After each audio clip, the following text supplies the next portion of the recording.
Well, we begin in Southern California, where a dangerous wildfire has been spreading unchecked over the last day. Good evening, I'm Ryan Yamamoto. That fire sparking frantic evacuations in the Malibu area, with thousands of homes and other buildings in the path of the flames. Crews spent the day attacking that wildfire from the air and the ground. The Franklin fire has already scorched more than 2,800 acres since it began late last night near Pepperdine University. Governor Newsom has announced that California has secured federal assistance to help the response.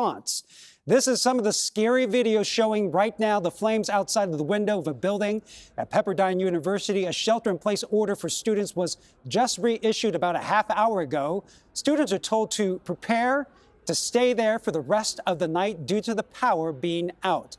And here's a live look at the air from Malibu right now. As you can see, thick smoke, the flames still billowing up in the air, and that fire still out of control.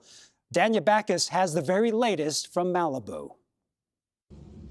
Look at how crazy this is. The wildfire raging in the mountains of Malibu, California, spread rapidly overnight, destroying several homes and more than 1,000 acres in less than 24 hours. I know the house is gone.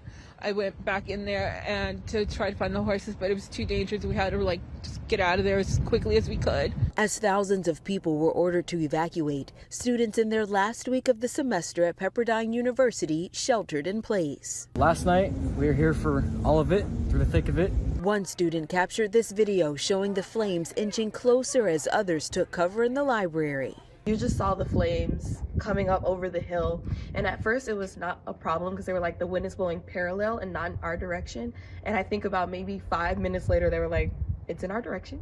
To get control of this wind-driven fire that's hitting this rugged mountainous terrain, firefighters are attacking from the air. We're in the middle of December, and yet we're experiencing yet another wildfire in Southern California. The Santa Ana winds also fueled the deadly mountain fire that erupted in Ventura County last month, torching about 200,000 acres and destroying more than 200 homes. Over 100 assets were pre-positioned by the state of California, 55 engines specifically, aircraft as well. Red flag warnings remain in effect for Southern California through Wednesday. And as First Alert Chief Meteorologist Paul Heggen joins us right now. I mean, we've been lucky, at least here in the Bay Area, with all that rain falling, putting an end to the fire season here. But down south, a different story, and they're dealing with those Santa Ana winds. Yeah, it's a tale of two different halves of the state. We had all that moisture in late November, but those amounts diminished as you went southward just across the Bay Area. And Southern California has really picked up very little. So I'm going to step over here and bring up the maps, and we're going to zoom into the location of the Franklin fire. And that is the wrong map, apparently. Let's see if we can bring that one down, bring the right box up. Okay, this is what we're going to look at here. We do have that fire that is burning to the west of Los Angeles. And again, we're talking about the fire that has been fanned by the gusty Santa Ana winds, but also very low humidity levels, lower than 10%. So that is just bone dry air that is rolling downhill and drying out even more as it makes its way farther and farther downhill. And this is the area that we were concerned about. The Storm Prediction Center also issues fire weather outlooks, and this is the highest category that they were in today, that critical extreme threat of a fire getting out of control very rapidly, assuming one got started. With those gusty winds overnight, that's exactly what happened. Part of what's producing the gusty winds is the approach of a storm system.